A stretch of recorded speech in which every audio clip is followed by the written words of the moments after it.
Congrats on the victory, collegiate record, Parker. Were you aware of the clock, the last mile? Were you looking to see if you could run a PB? Nah, I was just listening to my coaches and running the race.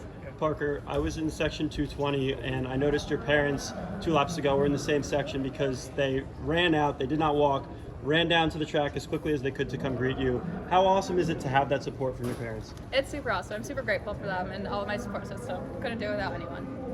Why did you choose to lean at the line? Because I saw the clock and I needed that PB. I still got it by like point something. Yeah.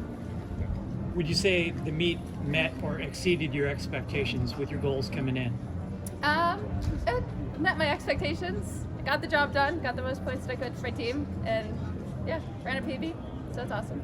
The PB is right next to the Olympic standard, which is 14:52 flat. Did you have that in your mind at all?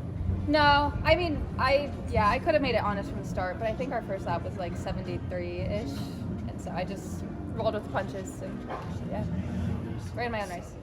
So you're sort of creating a new trend with the cross training that you're doing. A lot of people are taking note of that, and a lot of other athletes are saying, like, I don't have to grind myself out 80, 90 miles a week like people have been doing for years. And people are staying healthy and they're performing better, and you're setting that example. Can you comment a little bit about that?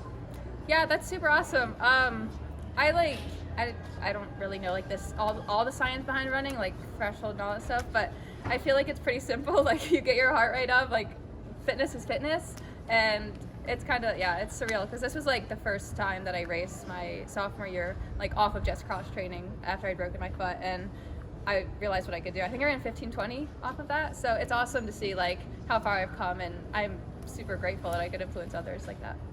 I saw in an article you're planning on using your dad as your agent rather than hiring a traditional agent. Why did you choose to make that decision? Just a personal preference.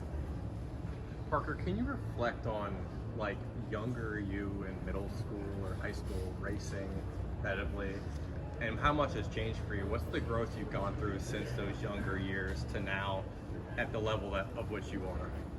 Yeah, I mean, like it's, like I said, very surreal. Like younger me definitely looked up to girls. Like I looked up to like Katelyn Tuohy and Taylor Rowe and all of them. So it's honestly, it's incredible to be like in their position, and I'm just super grateful for everyone and everything that it took to get here. I want to go back to 2022 in Stillwater when you got second in that cross country national championships. Was that moment right there really kind of the igniting the fire of what was to come these last 2 years? I mean, no, I would say it was when I got second at nationals, my, like that track season, like before that, here actually. That, I mean, obviously I went for it at that nationals, but it didn't play out in my favor, and since then, yes, it's been good. If you could go back to high school graduation and give yourself one piece of advice, what piece of advice would you give yourself? Ooh, that's a tough one.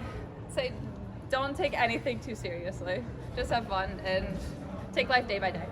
Do you feel like you were taking the race today more seriously, or were you still able to have fun out there during the race? No, I had a lot of fun out there. Yeah. Parker, every time you finish a race, you may have set a record and won, but your priority is always the team and greeting your teammates and even competitors. Are you going to miss that aspect of the college community? Absolutely. Definitely very bittersweet. A lot of tears shed, but yeah. We'll do 3 more questions for Parker. Which title means the most to you? Oh, John Anderson could ask you that one. I don't know. That's a tough one. They all have their own special story behind them, so honestly all of them. I'm super grateful and still processing all of it, honestly. Yeah, you won 5 titles this academic year with Dave Pat's cross country. I mean, no woman has ever done that in history of the NCAA. Has that sunk in? Like, what does it mean to do that, to be the first? It's very surreal. I can't really think of another word. Yeah, indescribable. I think Palmer just told me that. I honestly didn't even know that. I just try my best every race and work as hard as I can. What does the next 2 weeks look like for you in between now and the trials? And will you plan on running both the 5K and 10K trials? I do not know. I know I'm entered in both. I still need to talk to my coach about that one.